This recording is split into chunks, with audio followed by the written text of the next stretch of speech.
นี่ก็คือแยกมหาสวรรค์นะครับแยกนี้นะครับเป็นถนนสมเด็จพระเจ้าตากสินทั้งเส้นนะครับมาจากทางแยกตากสินทางวงเวียนใหญ่ตรงมานะครับเมื่อมาถึงแยกมหาสวรรค์ก็จะตรงไปจอมทองนะครับจุดที่จอมทองบริเวณตรงนี้ครับที่มีการขุดลอดอุโมงค์แยกมหาสวรรค์ณสัปดาห์นี้นะครับณสัปดาห์นี้เนี่ยก็จะมีการเปลี่ยนแปลงของพื้นผิวการจราจรก็คือตั้งแต่ในช่วงของหน้าโรงพยาบาลสมเด็จพระปิ่นเกล้านะครับตากสินขาออกมานะครับบริเวณตรงก่อนที่จะถึงแยกมหาสวรรค์นะครับบริเวณธนาคารธนาชาตินะครับตรงนี้เนี่ยก็จะถูกยึดคืนผิวการจราจรไปเพื่อสำหรับขุดเจาะลอดอุโมงค์นะครับจะทำให้รถที่วิ่งมาจากแยกสมเด็จพระปิ่นเกล้านั้นแยกออกเป็น2ทางนะครับแยกออกเป็น2ทางซ้ายกับขวาก็จะมีเหลือเพียงแค่2ช่องทางเพราะฉะนั้นปัญหาก็จะเกิดสำหรับในการจราจรช่วงเย็นนะครับซึ่งเป็นชั่วโมงเร่งด่วนก็ขอให้พี่น้องนั้นช่วยดูสัญญาณนะครับสัญญาณจราจรที่ทาง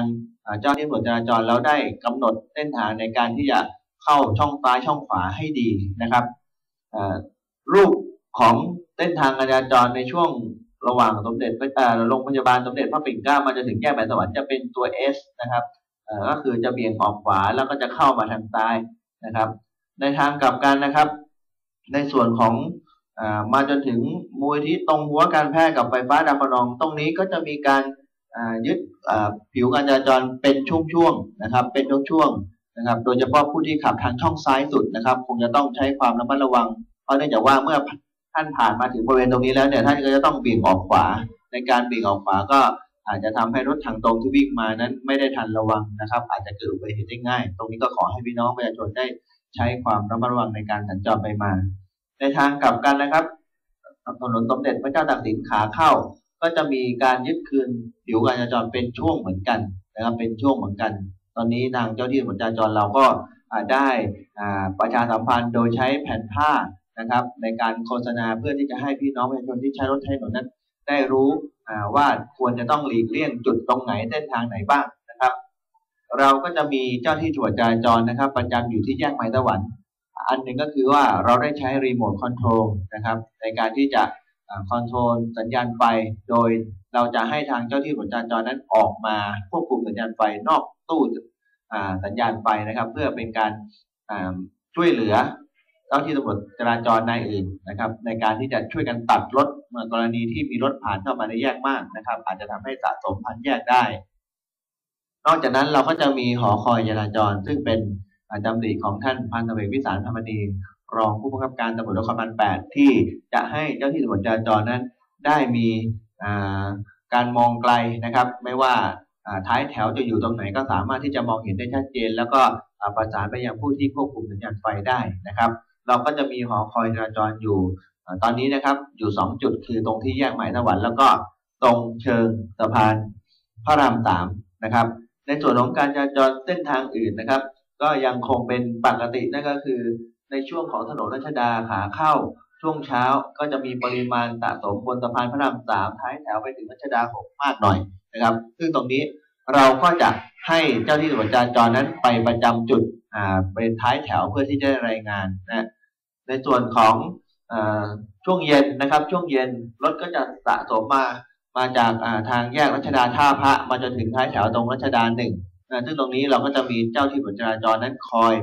ที่จะประสานกับทางเจ้าที่ตำรวจจราจรสน.ตลาดพลูซึ่งประจำอยู่ที่จุดสัญญาณไฟแยกท่าพระในการที่จะเร่งรัดสัญญาณไฟในช่วงเย็นนะครับจนถึงค่ำนอกจากนั้นก็จะเป็นที่ถนนเจริญนครนะครับเจริญนครซึ่ง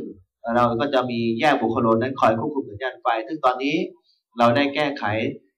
รีโมทคอนโทรลที่แยกบุคโลเสร็จสิ้นแล้วนะครับก็จะทำให้เจ้าหน้าที่จราจรของเรานั้นจะมีเพิ่มบนตรงแยกในช่วงชั่วโมงเร่งด่วนอีก1 นายในการที่จะคอย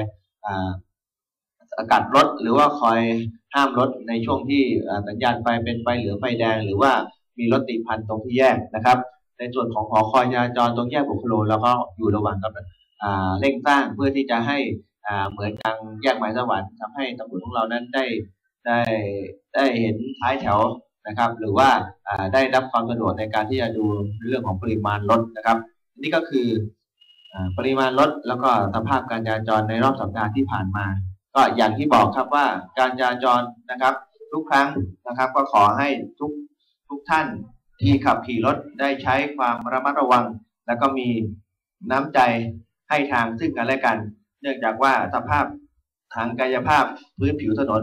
ในพื้นที่ของสน.บุคโลที่รับผิดชอบอยู่นั้นมีการขุดเจาะลอดอุโมงค์แยกไผ่สวรรค์นะครับไม่ใช่เป็นถนนหนทางที่เป็นเส้นทางปกติเพราะฉะนั้นผู้ขับขี่ก็จะต้องมีน้ำใจและก็มีวินัยการจราจรให้มากแล้วก็ในช่วงนี้นะครับ